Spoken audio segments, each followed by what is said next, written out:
Hey guys, I missed you a lot.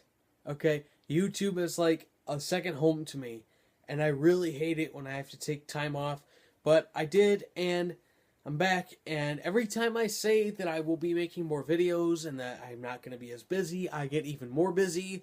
So, I'm just going to come right out and say I'm going to be very busy for the next year, and I'm not going to get any videos up at all. Just kidding. I really hope that it does the exact opposite. I just really don't want to jinx myself. Hopefully, I'll, the other way around. You get it. You're cool. We tight. You got it. Yeah. All right. I wanted to do this at the beginning of December, but I obviously didn't put up any videos back then. But these are the top 5 tech gifts of 2014. Number 5 is the iPad Air 2. Now, it's no secret that I'm not the biggest fan of iPads, but for somebody who is, the iPad Air 2 is a solid choice. It's got Touch ID, a nice screen quality, and for an iPad, it's a really nice tablet. Number 4 is the Nexus 9.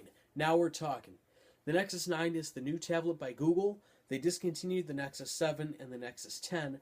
They just have this Nexus 9. It's a 9-inch tablet, and it runs Android L, so it comes with Android L already on it. It's a great tablet. Wonderful. And I'll get to more of that in my impressions video, which will be coming soon. But it is a great tablet, and it is number 4. Number 3, phone-wise, was going to be the Nexus 6 or Nexus 5. These are both number 3. The reason Nexus 5 is included is because it was a 2013 phone, yes, but it is a 5-inch phone. It's still a solid phone, a great phone, and the specs are still wonderful. They're better than that's even in the new iPhones. But the Nexus 6 got a 6-inch screen, while the Nexus 5 is a 5-inch screen. So really, it comes down to, do you want slightly higher specs and a huge screen, or slightly lower specs and an average size screen? That's what's going to come down to. But they're both in the number 3 slot. Number 2 is the iPhone 6 or 6 Plus. Now, here's where the difference comes in. The difference between the two, and yes, I have a review of the iPhone 6 coming soon.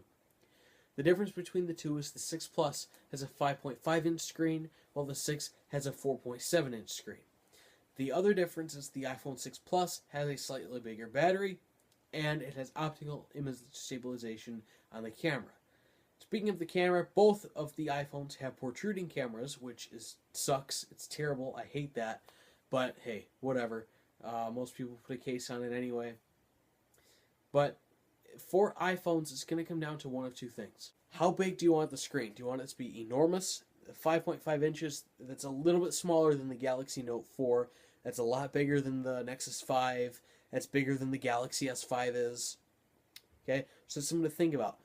The iPhone 6 is only 4.7 inches, and that is the size, that is about the size of the Moto X 2013, I believe. It's smaller than the Galaxy S5. It's smaller than the Nexus 5. So, my suggestion is, if you or somebody you know wants one, try to gauge where they are. Maybe go to a Verizon store or an Apple store or something and, see the two side by side and which one you would actually want. They're both pretty solid phones. Now, to put in perspective, okay, the iPhone 5S only had a 4-inch display. So if you've ever seen what a 5S looks like, also a 5C and a 5, those all have 4-inch displays. And now the 6 Plus and the 6 have, the 6 Plus is a 5.5 inch and the 6 is a 4.7 inch. So just take a look, but they're both the same number because it really depends on what personal preferences a person has.